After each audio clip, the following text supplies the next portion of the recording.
কৃষ্ণ কৃষ্ণ কৃষ্ণ হরে হরে হরে রাম রাম রাম হরে হরে দয়াল নিতাই গৌর প্রেমানন্দে ভগবান হরি হরে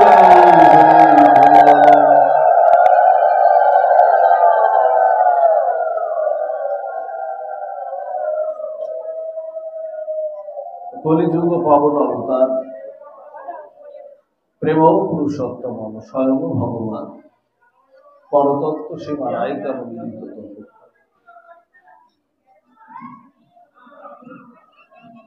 রাসবিলাসের চরম পরিণতি কলিযুগের জীবের একমাত্র আশ্রয় গতি সংকীর্তনের জনক সংকীর্তন যজ্ঞেশ্বর নদিয়া নবদ্বীপ চন্দ্র বিহারী শ্রী শ্রী ব্রজনবযুবদন্ত রাধা মাধবের অপার অনুকম্পায় গৌর নিত্যানন্দের অপার করুণায়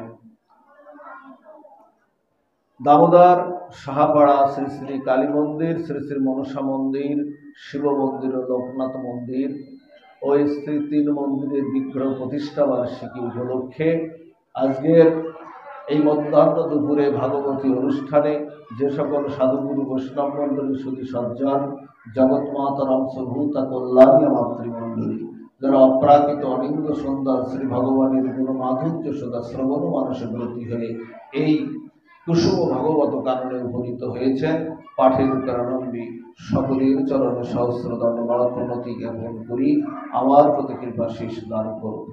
পরমানন্দ শ্রী গুরু মহারাজ মহন্ত মহারাজ নিত্য লীলায় প্রবিষ্ট শ্রী শ্রী গুরু মহারাজের চরণ কমলে ভূমি ভরুষ্ঠিত দণ্ডবাদ প্রণতি নিবেদন পূর্বক যৎকিঞ্চিৎ ভাগবতী পাঠে প্রবিষ্ট হচ্ছে।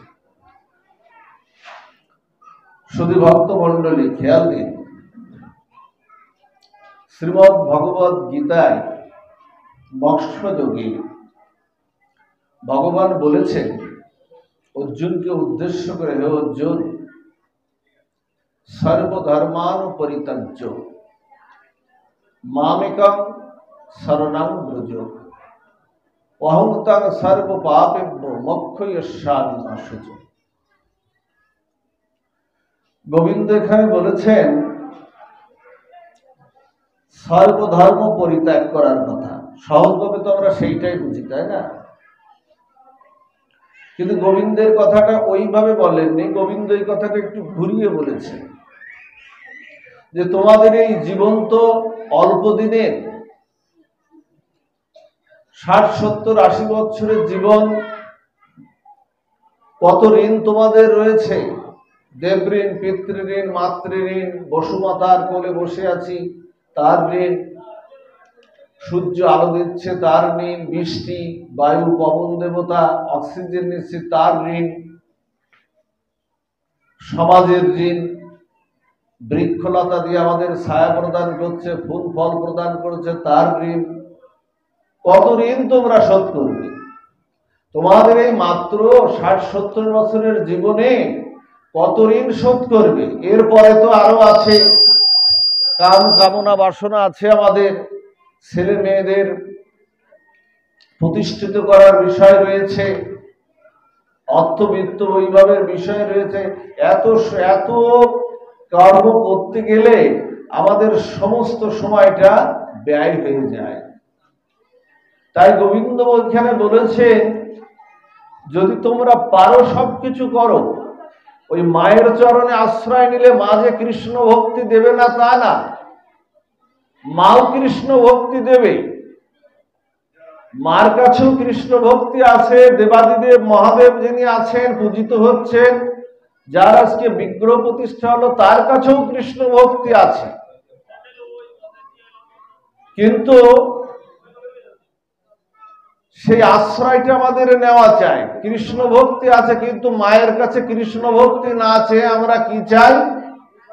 চাই কি মা?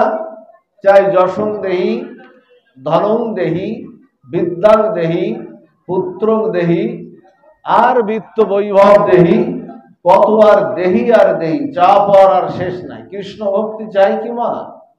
কয়জন চাই আমরা কৃষ্ণ ভক্তি? মায়ের চরণেই তো কৃষ্ণ ভক্তি আছে। আপনাদের মনে আছে ভগবান শ্রীকৃষ্ণ যখন গোকুলে আবির্ভূত হলেন, মথুরায় যখন কংসের কারাগারে ভগবান শ্রীকৃষ্ণ আবির্ভূত হলেন, মা দেখুন কি করে। মাকে আপনি যতই কষ্ট দেন না কেন, জগতে আমরা অনেক সন্তান মাকে আমরা কষ্ট দেই, কিন্তু মা কিন্তু সবসময় সন্তানের মঙ্গল কামনাই করে।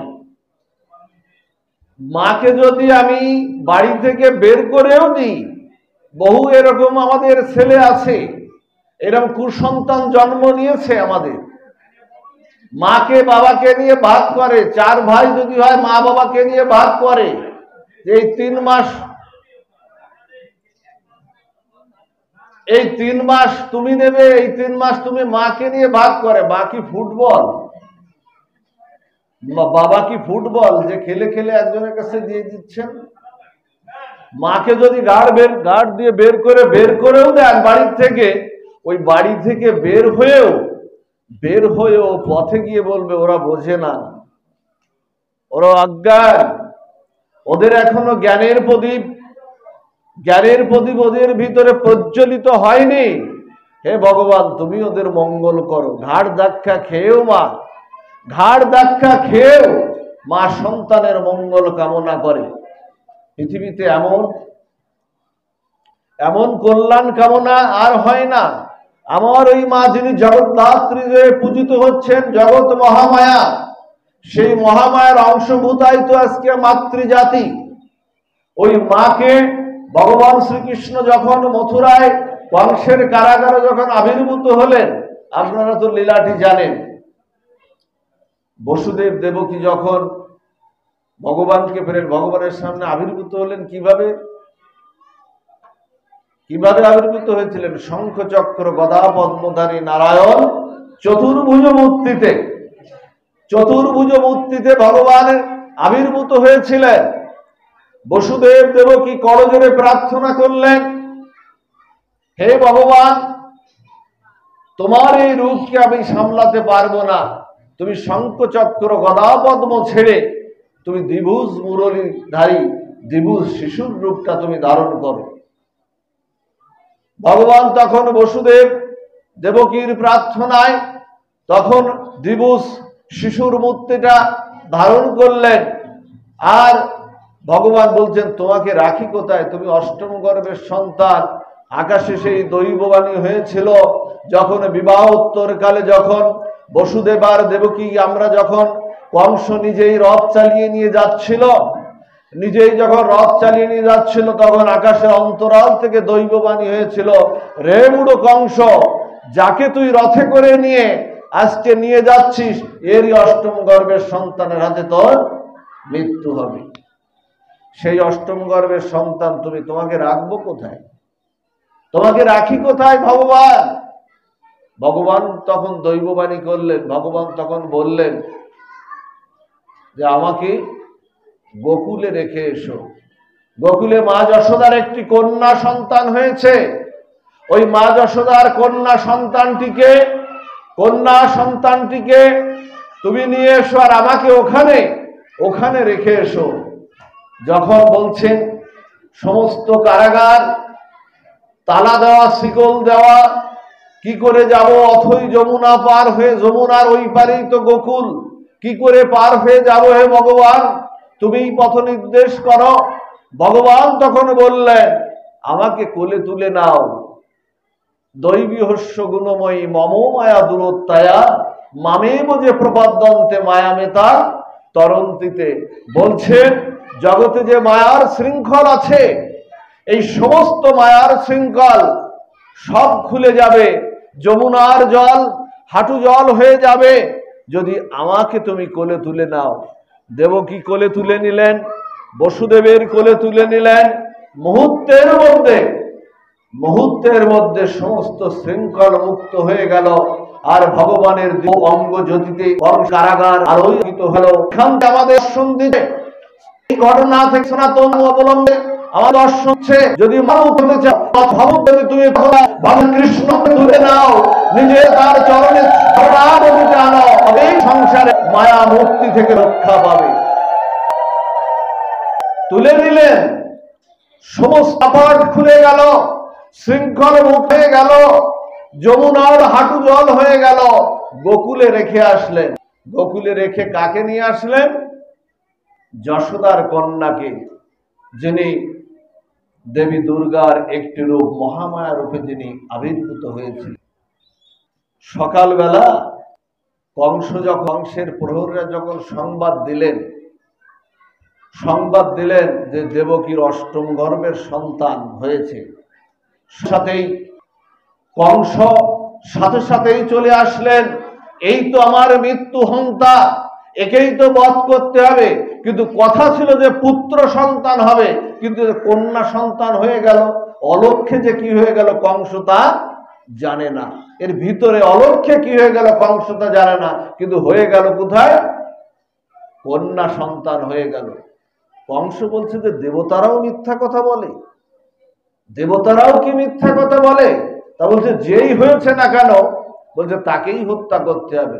যখন কংস মায়ের চরণ দুটো ধরলেন, মায়ের চরণ দুটো যখন ধরে, এই রকম ছোট্ট তো শিশুর রূপটা ধরেছেন মা, চরণ দুটো ধরে যখন হত্যা করতে উদ্যত হবেন, তখন মা কি করলেন জানেন? আচ্ছা, মা যদি কারো দুটো সন্তান থাকে, একটি সন্তান ভক্ত আর একটি সন্তান অনাচারী, আচ্ছা মা কি কোনোটার থেকে কোনোটাকে আলাদা করে ভালোবাসবে? কারণ মায়ের ওই দুটোই তো মায়ের নাড়ি ছেঁড়া ধন। ও সন্তান খারাপটু মায়ের সন্তান আর ভালোটু মায়ের সন্তান, চিন্তাটা কার জন্য বেশি? চিন্তাটা কার জন্য বেশি? মার চিন্তাটা খারাপ যে, অনাচারী যে, তার জন্যই কিন্তু মায়ের চিন্তাটা বেশি। ভালো যে, তার জন্য মায়ের চিন্তাটা নাই। তেমনি মহাপ্রভু চৈতন্য মহাপ্রভু বলছেন, তিনি কাঁদছেন, জীবের লাগিয়া কাঁদেন প্রভু উচ্চ স্বরে। জীবের লাগিয়া কাঁদেন, এখানে দেখুন কথা এখানে বলছে, এটাই আমাদের আশ্বস্ত হওয়ার সবচেয়ে বড় পথ। এখানে চৈতন্য মহাপ্রভু কিন্তু বলেননি যে ভক্তের লাগিয়া কাঁদেন প্রভু উচ্চ স্বরে। উনি সকল জীবের জন্য আমার কলিযুগ পাবন অবতার শ্রী রাধাকান্তি ভাবদূতি সুবলিত তনু চৈতন্য মহাপ্রভু বলছেন, জীবের লাগিয়া কাঁদেন প্রভু উচ্চ স্বরে। ভক্তের কথা কিন্তু এখানে বলেননি। আজকে মায়ের দুষ্ট ছেলে হলো কে? কংস। দুষ্ট ছেলে কংস। পথ তো দেখাতে হবে, তুই চরণ ধরেছিস আমার। বলছে মা বলছে তুই ভালো করে ধরিস আর মন্দ করেই ধরিস না কেন, কংস তুই আমার চরণটা ধরেছিস, তোকে আমার মুক্ত করতে হবে, তোর ভববন্ধন মুক্ত করতে হবে। যেই না হত্যা করতে উদ্যত হয়েছেন দশভুজা রণপ্রণধারিণী মা, তখন দশমূর্তি ধারণ করে 10 হাত দিয়ে ধারণ করে মা উপরে উঠেই বললেন, তোকে বধিবে যে গোকুলে বাড়িছে সে। বলতে তোকে বধিবে যে গোকুলে বাড়িছে সে, যা তোকে ঠিকানা বলে দিলাম।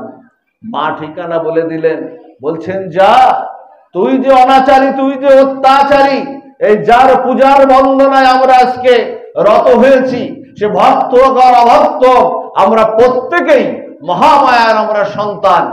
মা বললেন যা, তুই গোকুলে সেই যে বাড়িছে ভগবান কৃষ্ণচন্দ্র, সেই গোলক বৃন্দাবন থেকে এই ভূভূমি গোলকে অবতীর্ণ হয়েছে, তুই তার আশ্রয় যা। তুই তার আশ্রয় গেলে তোর ভববন্ধন মুক্ত হয়ে তুই তার গোবিন্দ চরণে তুই যেতে পারবি, এর আর কোনো প্রত্যাবর্তন হবে না। ঠিকানা দেখিয়ে দিলেন মা। তো সেই মায়ের আশ্রয় যদি আমরা নিতে পারি, মাও গোবিন্দ চরণে ঠিকানা দেখাতে পারে, কিন্তু মায়ের চরণে সঠিক আশ্রয় নেই না, সঠিক আশ্রয় নেই। মার কাছে গিয়েই যতনের কামনা বাসনা যা আছে, মা আর এইটা পূরণ করে দাও, আগামী বছর অমাবস্যায় কি শিব চতুর্দশীতে তোমার পুজোটা দেব। এই হলো আমাদের প্রার্থনা। কি করে পাবো কৃষ্ণ চরণ? মার কাছেও তো কৃষ্ণ ভক্তি রয়েছে, দেবাদিদেব মহাদেবের কাছেও কৃষ্ণ ভক্তি রয়েছে। এই জন্য গোবিন্দ গীতায় কথাটা বলেছেন, তোদের চাওয়াটা হয় না, এই কলিযুগে তোদের চাওয়াটা হয় না, তোরা চেয়েছে জীবনের সময়টা নষ্ট করে দিলি, চাওয়া হয় না। এই জন্যই আমি গীতায় বলেছি যে সর্বধর্মান পরিত্যাজ্য মামেকং শরণং ব্রজ অহং তং সর্ব পাপেভ্যো মোক্ষয়িষ্যামি মা শুচ। বলছে তুই সবকিছু ছেড়ে আমার চরণে আশ্রয় কর, আমি তোর সকল ব্যথা বেদনা, সকল ঋণ, সকল তোর দেবঋণ, পিতৃঋণ, মাতৃঋণ, ভূঋণ, নিঋণ, যত ঋণ, সূর্য ঋণ, বসুমাতার ঋণ, যত ঋণ রয়েছে আমি কথা দিলাম। মা সন্তান যেমন দুঃখ ভারাক্রান্ত হলে, সন্তান যখন চোখের জল ফেলে দুঃখ ভারাক্রান্ত হয়ে, মা তখন স্নেহের আঁচল দিয়ে যেমন চোখের জলটা মুছিয়ে দেয়, আবার গোবিন্দ বললেন তুই যদি সর্বধর্ম পরিত্যাগ করে যদি আমার চরণে শরণাগতি নিস, আমি তেমন করে মায়ের মতো করে তোর চোখের জলটা মুছে দিয়ে আমি তোকে বুকে টেনে নেব, কোলে টেনে নেব। এই হলো আশ্রয় মা। সে আশ্রয়টা তো আমরা চাই না। এই দেখুন দেবাদিদেব মহাদেব, আচ্ছা কারো ঘরে যদি সর্প ঢোকে, সাপ ঢোকে, কারো ঘরে যদি সাপ ঢোকে, আচ্ছা ওই সাপকে না বের করা পর্যন্ত আপনি ওই ঘরের মধ্যে ঘুমাতে পারবেন? এমনকি বের করতে গিয়ে ওই সাপকে মাঝে মাঝে আমাদের মেরেও ফেলতে হয়, তাই না? অনেক সময় মেরে ফেলতে হয় না, না হলে নিজের বিশ্রামটা বা নিজের অবস্থাটা নিরাপত্ত হচ্ছে না। দেখবেন একই সাপ ঘরের মধ্যে ঢুকলে আমরা অনেক সময় মেরেও ফেলি। আচ্ছা ওই সর্প যদি একটা দেখবেন সকালবেলা উঠে দেখলেন এই যে মন্দিরে শিবলিঙ্গতে যদি জড়িয়ে থাকে, একই সাপ যদি শিবলিঙ্গতে একটু জড়িয়ে থাকে, সকালবেলা দেখলেন কি দেবাদিদেব মহাদেবের শিবলিঙ্গতে জড়িয়ে আছে সাপটা, তাহলে কি করবেন? ওকে আর মারবেন? দেবাদিদেব মহাদেবও পুজো পাবে, সেই সাথে মহাদেবের ওই যেটা জড়িয়ে আছে সর্পটাও পুজো পাবে। কারণ কেন পুজো পাবে? পুজোটা পাবে কেন? ও আশ্রয় করেছে, ও আশ্রয় করেছে। দেবাদিদেব মহাদেব শঙ্কর ভগবানের চরণ আশ্রয় করেছে, আশ্রয় করিয়া ভজে কৃষ্ণ তারে নাহি ত্যাজে, আর সব মরে অকারণে। এই জন্য মা অকারণে মরা যাবে না।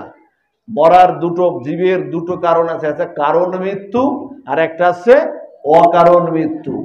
অকারণ মৃত্যু যেন না হয় কারণ, শুধু আসা যাওয়ার কিছু ইন্দ্রিয় তৃপ্তি, কিছু ভোগ বাসনার জন্য গোবিন্দ এই দেবদুর্লভ মনুষ্য জনমটা আমাদের দেননি। গোবিন্দ এই দেবদুর্লভ মনুষ্য জনমটা দিয়েছেন কারণ মৃত্যুর জন্য, আশ্রয় করে কারণ মৃত্যু হয়ে আমরা প্রভুর চরণে যাতে যেতে পারি সেই আশ্রয়টা দিয়েছেন। এই জন্য মা যথাযথ শরণাগতিটা চাই। যদি শরণাগতিটা সঠিক না হয় তাহলে কি হবে? কত লোকই তো মরে, কীট পতঙ্গ কত লোকই তো মরছে, যাচ্ছে, জীব মরছে, এদের আসা আর যাওয়ার মধ্যে পার্থক্যটা কি? এই জন্য শরণাগতিটা চাই। গীতায় ভগবান বলেছেন আব্রহ্ম ভুবন লক্ষ্য পুনরাবৃত্তি নহর্জুন মামুবেত্তত কুন্ত পুনর্জন্ম না বিদ্যতে।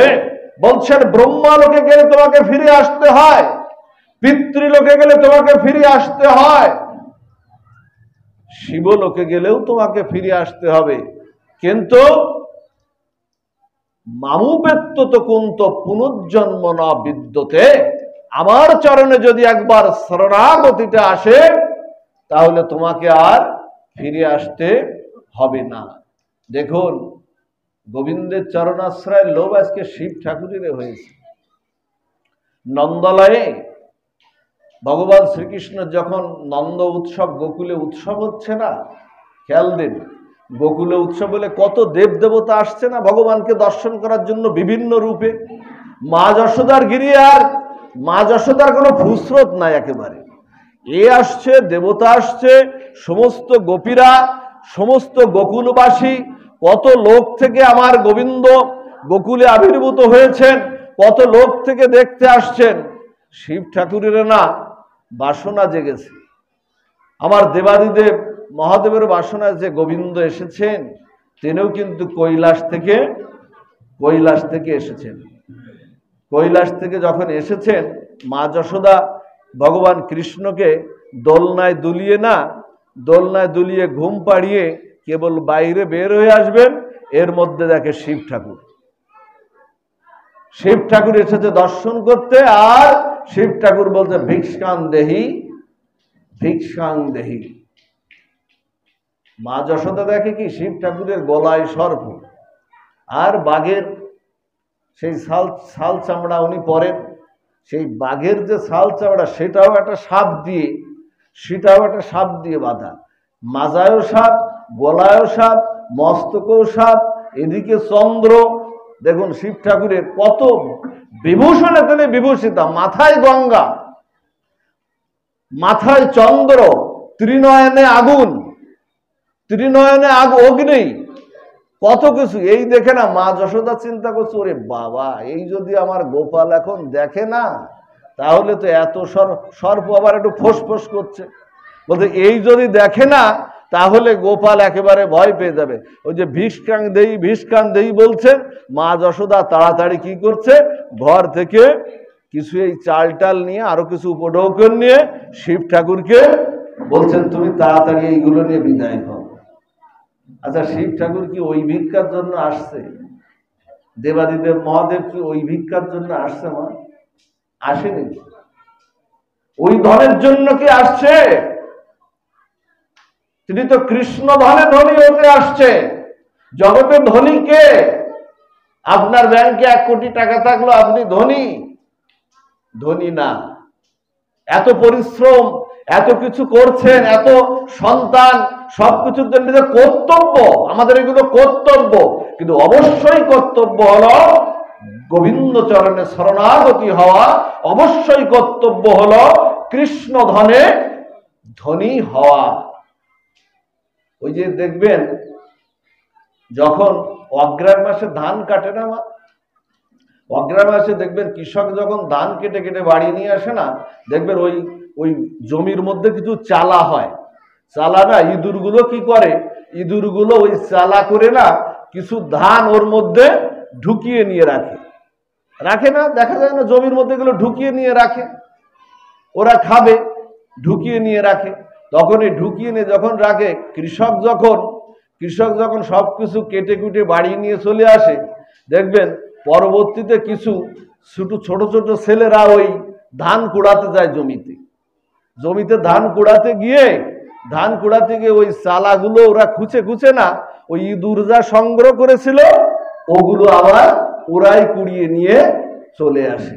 তা আমাদের জীবনটাই হলো এই তাই, সারা জীবন সঞ্চয় করলেন, সারা জীবন পরিশ্রম করলেন, গোবিন্দ চরণে শরণাগতিটা না হয়ে ওই ইঁদুরের চালার মতো আরেকজন কুড়িয়ে নিয়ে চলে যাবে, ইঁদুরের চালার মতো আরেকজন কুড়িয়ে নিয়ে চলে যাবে। মা এত পরিশ্রম, এত সঞ্চয়, যাদের জন্য এত পরিশ্রম, কুড়িয়ে নিয়ে চলে যাবে আরেকজন। তো এইরকম দেবাদিদেব মহাদেব যখন আসছেন, বলছেন, আমি মা যশোদাকে বলছে, দেখো আমি ওইভাবে ভিক্ষা নেই না, তুমি ভিক্ষা দিলে আমি ওইভাবে নেই না, আমি ভিক্ষা নেব তখনই তোমার পুত্রবতী সন্তানকে যদি কোলে করে নিয়ে আমাকে ভিক্ষা দিতে পারো, তাহলেই আমি নেব, না হলে আমি ফিরে যাচ্ছি। তোমার সন্তানকে যদি কোলে না নিয়ে তুমি দেখাও, তাহলে আমি ভিক্ষা নেব না, আমি ফিরে যাচ্ছি। এখন মা যশোদা চিন্তা করছেন, আমার সন্তান এসেছে এতদিন পরে, আর যদি সাধু বাড়ির থেকে এসে ফিরে যায়, তাহলে তো বড় অসুবিধা, অমঙ্গল হয়ে যেতে পারে। আর সেই সাধু যদি হয় দেবাদিদেব মহাদেবের মতো, বৈষ্ণবানাঙ্গ যথাসম্ভব, বৈষ্ণব শ্রেষ্ঠ, তিনি যদি ফিরে যান তাহলে তো আরো বিপদ। তখন কি করলেন, ওদিকে গোবিন্দ কিন্তু উৎকণ্ঠিত, গোপাল কিন্তু উৎকণ্ঠিত, উনি কিন্তু ওই যাবেন বলে, মা যশোদা বাইরে, উনি যাবেন বলে উনি কিন্তু কান্নার আওয়াজ তুলেছেন। বলছে কান্নার আওয়াজ হলে তো মা দেবেন। ভগবান আমরা শুধু দর্শনের জন্য না, ভগবানও ভক্তের জন্য উৎকণ্ঠিত হচ্ছেন, ভক্ত দর্শন। গোবিন্দ কান্না শুরু দিয়েছে, গোপাল যখন কান্না শুরু দিয়েছে, তো মা যশোদাকে কান্নায় দলকে নিলে, নিয়ে কি করলে, মা যশোদা গায়ে উত্তর ছিল, দর্শন না শিবের দর্শন না করে বলে গোপালের মুখের ভয় কোটা দিয়ে নিয়ে শিবের সামনে, শিবটার সামনে যখন আসছেন, ওদিকে তো ভগবান ভক্ত দর্শন করবে, আর এদিকে ভক্তও ভগবান দর্শন করবে। উভয়ের আজকে মিলন না, আজকে মিলন হবে তো, ভক্ত ভগবানের মিলন হবে তো। তো যখন মিলন হবে তখন ওদিকে কি করেছেন, বাচ্চারা দেখবেন হাত পা ছড়িয়ে ছড়িয়ে সব কাপড় টাপড় এরকম করে ফেলে দেয় না, যেই না ভিক্ষাটা দিতে যাচ্ছেন সেই না আমার গোপাল এক হাত দিয়ে মুহূর্তের মধ্যে মা যশোদা যে কাপড়টা দিয়ে ঢেকে রেখেছিল এক হাত দিয়ে কোথাকার কাপড় কোথায় একেবারে কাপড়টা ফেলে দিল। সাথে সাথে শাশুড়িতে দর্শন করলেন, আর দর্শন করে তখন শিব ঠাকুরের কোলে তুলে দিলেন। মা যশোদা নিজেই এবার শিব ঠাকুরের কোলে তুলে দিলেন। শিব ঠাকুর কোলে তুলে নিয়ে আর গোবিন্দকে মস্তকের পারে নিয়ে, গোবিন্দের চরণ গোপালের চরণ মস্তকের পারে নিয়ে বললেন, হে প্রভু, আমি তো এই ভিক্ষা নিতে আসিনি, তোমার চরণ ধরির ভিক্ষা নিতে। আজকে গোকুলে আবির্ভূত হয়ে আজকে আমি এসেছি এই কারণে, তোমার চরণ গায় কৃষ্ণ ধনে ধনী হওয়ার জন্য আমি আজকে এই চরণ মাথায় নিয়েছি। একটা ছেলে একটা মেয়ের যদি বিবাহ হয়, তার একটা ফুল সজ্জার রাত হয়, সে রাতটাকে কি রাত বলে মা? কি রাত বলে মা? বাসর রাত বলে, তাই না মা? আর ভক্ত ভগবানের যেখানে মিলন হয় তাকে কি বলে? হরিবাসর বলে। আজকে ভক্ত ভগবানের মিলন শুধু যে গোকুলে হয়েছে তা না, এখানেও হয়েছে। এখানে বলে আজকে হরিবাসর, ওটা হলো বাসর। আর ভক্ত ভগবানের যেখানে, দেব দেবতার যেখানে মিলন হয় সেটা হলো হরিবাসর। সেই হরিবাসরে আজকে আমরা এসেছি। এই জন্য মা যে কথাটা দিয়ে শুরু করেছিলাম, পাঠ বেশিক্ষণ করবো না, কারণ সেই সময়টা নাই, আপনারা হয়তো ব্যতিব্যস্ত। তা পাঠ যতটুকু আপনারা শ্রবণ করুন, আর 2-10 মিনিট পাঠ করে বিশ্রাম নেব। তো আপনাদের যে জিনিসটা আমি একটু নিরূপণ করতে চেয়েছি, সেই নিরূপণটা হলো আপনারা আশ্রয় নিন। আশ্রয়টা কার নেবেন? যদি দেবতার আশ্রয় নিন, সেটা যথাযথ কৃষ্ণ প্রাপ্তির আবেদনটা বা নিবেদনটা তাকে জানান। আর ভগবানের চরণে আশ্রয় নিলে তো আর কথাই নাই। এজন্য আশ্রয় তত্ত্বটা নিরূপণ করুন। আচ্ছা, মায়ের কোলে সন্তান নিরাপদ না? আমরা তো এই কথা জানি, মায়ের কোলে তো, বাবার কোলে সন্তান নিরাপদ না, কিন্তু ওটাও নিরাপদ না। হিরণ্যকশিপুর কোলে কি প্রহ্লাদ নিরাপদ ছিল? হিরণ্যকশিপুর সন্তান প্রহ্লাদ না? 5 বছরের প্রহ্লাদ না? প্রহ্লাদ নিরাপদ ছিল কি? তাকে মারার জন্য 11টা ক্ষেত্র তৈরি করা হয়েছিল, তাকে বিষ দূরে দেওয়া হয়েছিল। বাবা ছেলে কি এটা করতে পারে? নিরাপদ না। ভাইয়ের কাছে কি ভাই নিরাপদ? আপনাদের কি মনে হয় এক ভাই আর এক ভাইয়ের কাছে নিরাপদ? তাহলে রাবণ বিভীষণকে বক্ষে লাথি মেরে তাড়িয়ে দিল কেন? নিরাপদ ছিল? ভাইয়ের কাছে ভাইও নিরাপদ না। আচ্ছা, ওটাও যদি বাদ দিই, মায়ের কাছে ছেলে কি নিরাপদ? কৈকেয়ী, যদিও কৌশল্যার মাতা প্রভু রামচন্দ্র, কৌশল্যার পুত্র রামচন্দ্র, কিন্তু কৈকেয়ীর কোলেই কিন্তু খেলেছেন, কৈকেয়ীর কোলেই শুয়েছেন, তার স্তন দুগ্ধ তারা পান করেছেন। আর সেই কৈকেয়ী রামচন্দ্রকে বনবাসে পাঠালো না মা? যে আমার ছেলে ভরত রাজা হবে, আর রামচন্দ্রকে বনবাসে যেতে হবে, আমার ছেলে ভরত রাজা হবে, আর রামচন্দ্রকে 14 বছরের বনবাসে যেতে হবে। এটাও কি নিরাপদ হলো? এজন্য দেবতার চরণে আশ্রয় আমরা নিয়েছি, আজকে আমরা আশ্রয় নেব, তাতে আমাদের কোনো বাধা নাই। কিন্তু দেবতারাও তো নিজেদের রক্ষা করতে পারে না। দেবতারা পারে কি? রাবণের ভয়ে দেবতারা পালিয়েছিল না? হিরণ্যকশিপুর ভয়ে দেবতারা পালিয়েছিল না? বৃত্রাসুরের ভয়ে দেবতারা স্বর্গরাজ্যের ছেড়ে পালিয়েছিল না? তা যারা নিজেদেরকে রক্ষা করতে পারে না, নিজেদেরকে রক্ষা করতে পারে না, তাদের চরণে আশ্রয়। তাই বলে যে নেব না তা না, তাই বলে মায়ের ভজনা করব না তা না। জগতে এখানে দেখাচ্ছি যে সব জায়গায় উত্থান পতন আছে, সব জায়গায় জয় পরাজয় আছে। এই শব্দ দুটো আছে, কিন্তু গোবিন্দের কাছে জয় ছাড়া আর কিছু নাই। গোবিন্দ গোবিন্দের চরণ এমন একটি চরণ যেখানে সাফল্য ছাড়া আর কিছু নাই, যেখানে কোনো পরাজয় নাই। ভক্ত যদি ওই চরণে আশ্রয় করে সে জয়ী হয়ে যাবেই যাবে। এই জন্য একটাই চরণ আছে, যে সেই চরণে শরণাগতিটা তোমরা নাও, না হলে সব জায়গার থেকেই তুমি আঘাত পাবে। কি দেবতার চরণে, কি মা, কি বাবা, কি ভাই, প্রত্যেকটা জায়গার থেকে তুমি আঘাত পেতে পারো। কিন্তু গোবিন্দ বললেন, তিনি ধ্বজ উল্লেখ করে বললেন যে আমার চরণে আশ্রয় নিলে তোমাদের আর পতনের সম্ভাবনা নাই। গোবিন্দের দুটো জিনিস আছে গোবিন্দের চরণে, না 19টি চিহ্ন আছে গোবিন্দের চরণে, 19টা চিহ্ন আছে। তার মধ্যে দুটো চিহ্ন আছে, একটি হলো ধ্বজ আর একটি হলো বজ্র। ধ্বজ মানে কি মা? পতাকা। পতাকা, ধ্বজ মানে পতাকা, আর বজ্র মানে মুহূর্তের মধ্যে ধ্বংস করে দিতে পারে সবকিছু। গোবিন্দ এই দুটো চিহ্ন রেখেছেন কাদের জন্য জানেন? রাধারানীর চরণে 19টা চিহ্ন, গোবিন্দের চরণে 19টা চিহ্ন। গোবিন্দ ধ্বজ আর পতাকা রেখেছেন আমাদের জন্য। বলছেন কেউ যদি আমার চরণে শরণাগতিটা করে তাহলে বজ্রের আঘাতে যেমন সবকিছু চূর্ণ বিচূর্ণ হয়ে যায়, তেমনি আমার চরণে শরণাগতিটা করলে আমার ওই চরণের বজ্র দিয়ে ভক্তের সমস্ত পাপ তাপ আমি দূরীভূত করে দেই। আর যে শরণাগতিটা করে সে যদি সময় যদি নাও পায়, আমাদের অনেক কিছু আছে না, আমরা চাইলেও আসতে পারি না সাধু সঙ্গে, যদি সে সময় নাই পায়, গোবিন্দ বললেন অন্তকালে তার জন্য আমি পতাকাটা উড়িয়ে রাখি। গোবিন্দ বললেন ওই শরণাগতির জন্য অন্তকালে আমি ওই ভক্তের জন্য পতাকা উড়িয়ে রাখি, আমার ভক্ত আসছে। এই দুটো চিহ্ন, এই জন্য মা আশ্রয় করুন। সব শেষে যেটা বলি মা, যে ভৃগমণি, আপনাদের দেখুন জগতে কার উপাসনা আমরা করব।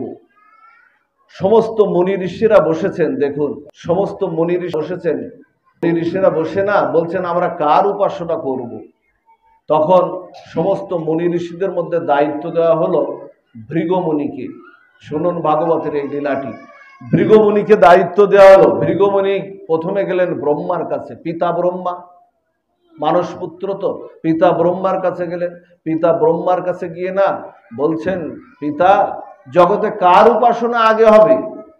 পিতার কাছে প্রশ্ন করার সাথে সাথে পিতা ব্রহ্মা একেবারে তেড়ে আসতে পুত্রের উপরে, বলছে তুই আমাকে প্রণাম করিসনি, প্রণাম না করে তুই আমাকে প্রশ্ন জিজ্ঞাসা করছিস। ভৃগমণি বললেন যে একদিন তোমাকে প্রণাম করিনি, তার জন্য তুমি এত আমার পথে রেগে গেলে? বাবা পিতা যদি বাবাকে একদিন প্রণাম না করে তাতে কি এমন হয়? ওখানেও কোনো উত্তর তিনি পেলেন না। আসলেন কৈলাসে শিব ঠাকুরের কাছে। শিব ঠাকুরের কাছে কৈলাসে আছে, শিবলোকে গিয়ে বলছেন কি, তখন দেখছেন কি দেবী পার্বতীকে কোলে করে নিয়ে ভাগবত পাঠ করছেন আমার শিব ঠাকুর, দেবাদিদেব মহাদেব। শিব তত্ত্বটা আসলে খুব সাবধানে বলতে হয়। এই তত্ত্বটার সম্বন্ধে আলোচনা গুরু বৈষ্ণবরা খুব সাবধানে করতে বলেছেন। বৈরাগী সবাই উনি নিয়ে বসতে পারেন, ওনার সেই সাধন ক্ষমতা আছে। পার্বতীকে কোলে করে নিয়ে ভাগবত পাঠ করছেন। ভৃগমণি গিয়ে বলছেন কি জানেন? ভৃগমণি গিয়ে বলছেন আপনি ভাগবত পাঠ করছেন, তা দেবী পার্বতীকে নামিয়ে করুন।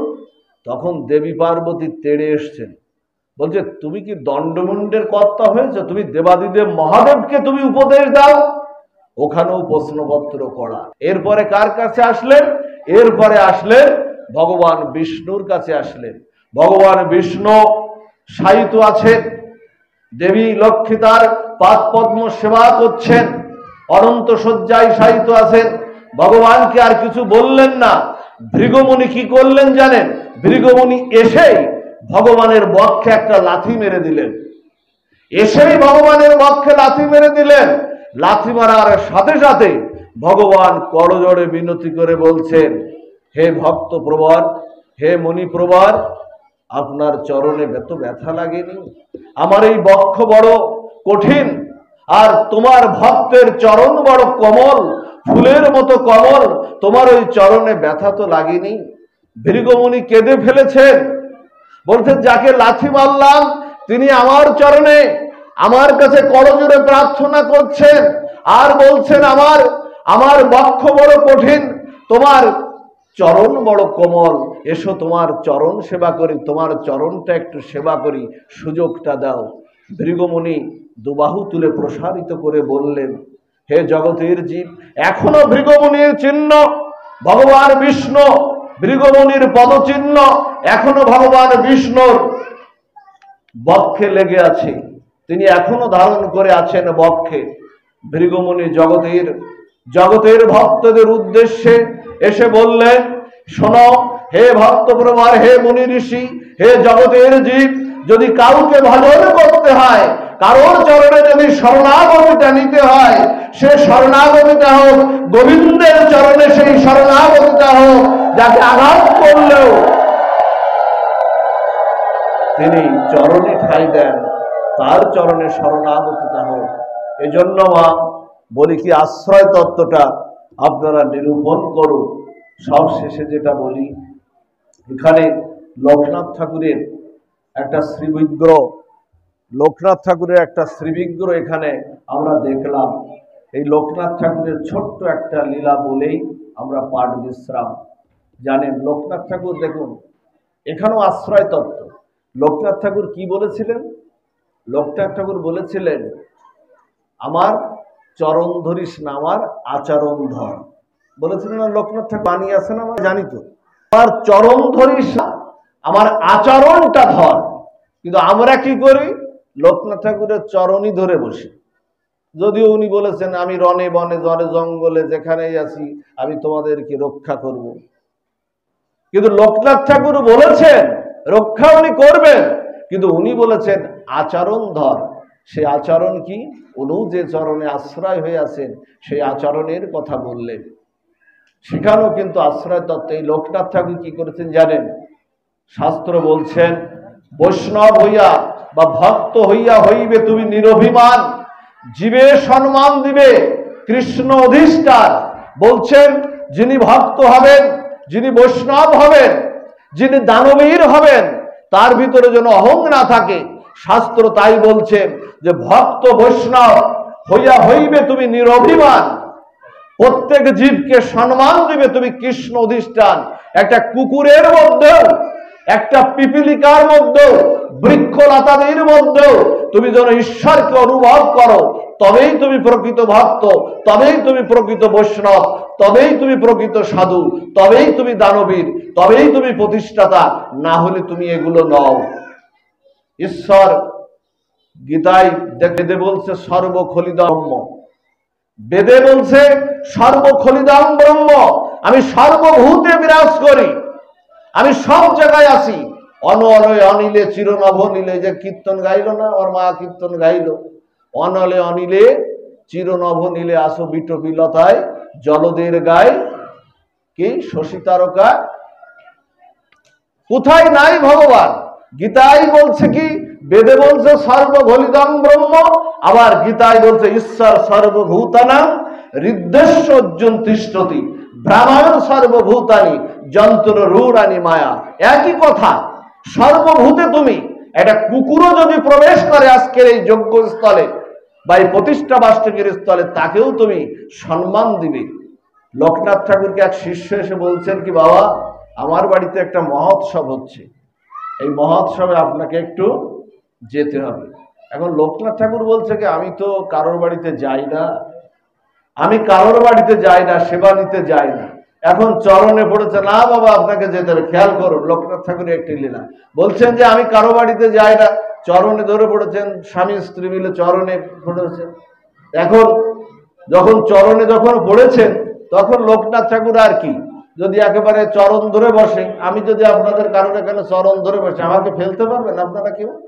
কেউ কিন্তু ফেলতে পারবে না, দিতেই হবে। যা চাইবো যদি আপনার পারকতা থাকে তাহলে দিতেই হবে। এখন বলছে ঠিক আছে যাব, কিন্তু খেয়াল রাখিস আমি কিন্তু যাব, কোনো এক ফাঁকে যাব, খেয়াল দিবি, আমি কোনো এক ফাঁকে যাব, তুই খেয়াল রাখিস। এখন যজ্ঞস্থলে যজ্ঞ পরিপূর্ণ হয়েছে, অনুষ্ঠান আদি শেষ হয়েছে, সবাইকে খেতে দিয়েছে, গুরুদেবটা এখনো আসেনি। এখন ওই যে ভক্তদের যে আসনগুলো পেতে দিয়েছে না, বা পাতাগুলো যে আসনগুলো পেতে দিয়েছে, ওর আসনের মধ্যে হঠাৎ একটা কুকুর কিন্তু ওই আসনে গিয়ে বসেছে। আচ্ছা, ভক্তের শ্রেণীতে যদি কুকুর এসে বসে তাহলে আমাদের একটু মর্যাদা লঙ্ঘন হয়তো নাকি? আমরা অনেক সময় কি করি, কুকুরকে কি করেছে জানেন, ওই যে আসনে বসে পড়েছে, আসনে বসে কুকুরকে না চেলা কাঠ দিয়ে একেবারে যতটুকু মারা যায় চেলা কাঠ দিয়ে যথেষ্ট পরিমাণ ওই যারা স্বেচ্ছাসেবক ছিল ওরা কিন্তু যথেষ্ট পরিমাণ মেরেছে। এখন মার খেয়ে না কুকুরটা বেরিয়ে গেছে। কুকুরটা যখন বেরিয়ে গেছে না, কুকুর বেরিয়ে গেছে, তখন দেখছে বাবা আর আসে না। ওই স্বামী স্ত্রী দেখছে গুরুদেব তো কথা দিয়েছিল, কথা দিয়ে তো উনি কথা রাখেন, আসে না। এখন আবার ওরা কিন্তু সেবা নেয়নি, আবার গুরুদেবের কাছে ছুটে গিয়েছে। গুরুদেব আপনার জন্য এখনো আমরা অভুক্ত আছি, উপবাস আছি, পাইনি, আপনাকে পাইয়ে তারপরে পাবো। তা গুরুদেব বলছে আমি গিয়েছিলাম। গুরুদেব বলছে আমি গিয়েছিলাম। তো বলছে কই, আপনাকে তো দেখলাম না। তো বলছে আমি গিয়েছিলাম, তবে পেটে পড়েনি, পিঠে পড়েছে। বলছে পেটে পড়েনি, আমার পিঠে পড়েছে। তুই তো যজ্ঞ করছিস, কিন্তু যজ্ঞের যে প্রকৃত ধর্ম, প্রত্যেকটা জীবকে এই যজ্ঞের মধ্যে যদি সংযুক্ত না করা যায় তাহলে যজ্ঞ হয় না। আমি গিয়েছিলাম, পেটে পড়েনি, তবে পিঠে পড়েছে। হ্যাঁ, কাপড়টা উঠিয়ে দেখালেন, এই দেখ পিঠে চেলা কাঠের সমস্ত মার এই পিঠে পড়েছে। আমি গিয়েছিলাম কুকুর হয়ে, আমি গিয়েছিলাম তোর বাড়িতে, কুকুরের রূপ ধরে আমি গিয়েছিলাম। দেখি তুই কেমন তোর ভক্ত সেবার ভাব, কেমন তোর জীবে সম্মান দিবে কৃষ্ণ অধিষ্ঠান, কেমন তুই পরমাত্মাকে উপলব্ধি করিস, সর্বজীবের মধ্যে গোবিন্দকে উপলব্ধি করিস, তোর সেই ভাবটা দেখতে আমি গিয়েছিলাম। পিঠটা দেখালেন, চেলাকাঠের বাড়িতে লোকনাথ ঠাকুরের পিঠটা রক্তাক্ত হয়ে গেছে। চরণে পড়ে বলছেন বাবা ক্ষমা করো, বাবা ক্ষমা করো, ক্ষমা করো বাবা, চলো। আবার গেলেন। এই হলো যজ্ঞের ভাব, এই হলো যজ্ঞের আমাদের বাসনা যদি থাকে, এই যদি আশ্রয় থাকে, তাহলে আমাদের যজ্ঞ পরিপূর্ণ হবে। যা হোক, এই পর্যন্তই থাক। কলিযুগে আমার চৈতন্য মহাপ্রভু এসেছিলেন এই ফাল্গুনী দোল পূর্ণিমা। জানেন যে কথাটা বলে যায় সবশেষে, জন্মাষ্টমী এখানে করেন কারা? একটু হাত তোলেন তো সবাই। কারা জন্মাষ্টমী করেন? এই মারা করে না কেউ জন্মাষ্টমী? সবাই করেন না? সবাই করে। এখানে জন্মাষ্টমী। আচ্ছা, গৌর পূর্ণিমা কে কে করেছেন একটু হাত তোলেন তো। মিথ্যা করে তুলতে হবে না, এমনি যারা করেছেন। এই দেখেন, গৌর পূর্ণিমা একজন করেছে। তাহলে কি হলো? জন্মাষ্টমী করার জন্য হুড়োহুড়ি, অথচ চৈতন্য মহাপ্রভু ওই কৃষ্ণ আরো মাধুর্য মণ্ডিত হয়ে, আরো প্রেম নিয়ে, আর রাধার প্রেম, রাধার ভাব, সেই ব্রজের মাধুর্য নিয়ে ওই কৃষ্ণ নদিয়া নবদ্বীপের আকাশে উদিত হলেন। তার জন্য আমরা উপবাসটা রাখি না। প্রেম ছাড়া উদ্ধার হবে কি এই কলিযুগে? সেই প্রেমের ঠাকুর হলেন আমার চৈতন্য মহাপ্রভু। সবাই একটু গৌর পূর্ণিমাটা করবেন, আপনাদের চরণ ধরে পড়ে যায়। কারণ এই যুগটা আছে, এই যুগের শাসনটা হলো কৃষ্ণের না, এই যুগের শাসনটা করছেন আমার গৌর হরি, কলিযুগ পাবন অবতার শ্রীমান মহাপ্রভু। সেটা করবেন। তিনি যে নাম নিয়ে এসেছেন সেই নামের মধ্যেই প্রেম। যে নাম করলেই রাধা প্রেম, যে নাম করলেই ব্রজ প্রেম পাওয়া যায়। কারণ কলিযুগে নাম ছাড়া শুদ্ধ হওয়ার কোনো কিন্তু উপায় কলিযুগে নাই। আপনাদের একটু চরন্দ্র আগামী যে ফাল্গুনী পূর্ণিমা আসবে, জন্মাষ্টমী করার জন্য হুড়োহুড়ি, কিন্তু গৌর পূর্ণিমা করি না আমরা। এটা করতে হবে, না হলে মহাপ্রভুর সেই প্রেম থেকে বঞ্চিত হয়ে যাবেন, সেই নাম বঞ্চিত হয়ে যাবেন। নাম ছাড়া কলিযুগে প্রত্যেকটা জায়গায় নামকে সংযুক্ত করুন। পিতৃশ্রাদ্ধ, মাতৃশ্রাদ্ধ, পূজা পার্বণ সব জায়গায় হরি নামকে সংযুক্ত করুন। দেখবেন ব্রাহ্মণ ঠাকুর এখানে পূজা করতে আসছেন না মা, এখানে পূজা করতে আসছেন ব্রাহ্মণ ঠাকুর, এসেই কি বলছেন আগে? শ্রী বিষ্ণু, শ্রী বিষ্ণু, শ্রী বিষ্ণু বলছেন না আগে, ভগবানের নাম। এরপরে কি বলছেন? ওম তদু বিষ্ণু পরমং পদম সদা পশ্যন্তি সুরায়া দিবীব চক্ষুরাত্তম, ওখানেও ভগবানের নাম। তারপরে হাতে জল নিয়ে কি বলছেন জানেন? ওম অপবিত্র পবিত্রবান, ব্রাহ্মণ ঠাকুর বলছে, আসছেন তো কালী পূজা করতে, এখানে ভগবানের নাম কেন? ও অপবিত্র পবিত্রবান সর্ব অবস্থান গত বিবাহ যৎসরে পুণ্ডরিকাক্ষর সবাজ্য অভ্যন্তরা সুশী নমসুশী নমসুশী নমসুশী, এখানেও পুণ্ডরিকাক্ষ ভগবানের নাম। আবার কি বলছেন? ওম সবশেষে বলছেন মাধব মাধব যাচি মাধব হৃদি সরন্তে সাধব সর্বে কার্যেচু নব মাধব জয় মাধব শ্রী মাধব, এখানেও ভগবান মাধবের নাম। আরে নাম ছাড়া আপনি যাবেন কোথায় কলিযুগে? যে কাজই করেন নামকে সংযুক্ত করুন। নাম কলিযুগের যুগ ধর্ম। এই যুগ ধর্ম প্রবর্তন করতে আমার চৈতন্য মহাপ্রভু নদিয়া নবদ্বীপের আকাশে প্রেমের ডালা নিয়ে তিনি উদিত হয়েছিলেন, যে জগৎকে প্রেম দিয়ে উদ্ধার করবেন। প্রেম ছাড়া আর কোনো উপায় নাই। জ্ঞান কর্ম যোগ ধর্ম নহে কৃষ্ণ বশ, কৃষ্ণ বশ হেতু প্রেম ভক্তি রস, এই রস ছাড়া, প্রেম রস ছাড়া উদ্ধার হতে পারবেন না। এই জন্য এই কলিযুগে গৌর হরিকে একটু প্রসন্ন করা যায়, তিনি প্রসন্ন না হলে জগৎ প্রসন্ন হবে না। আপনাদের কৃপা হোক, আপনাদের করুণা হোক, আর আপনাদের সুমঙ্গল কামনা করে আজকে এই শ্রীমন্দিরের যে বিগ্রহ প্রতিষ্ঠা বার্ষিকী সেটা পালিত হয়েছে, সেটা উৎসব আকারে হয়েছে। সেই সুমঙ্গল হোক।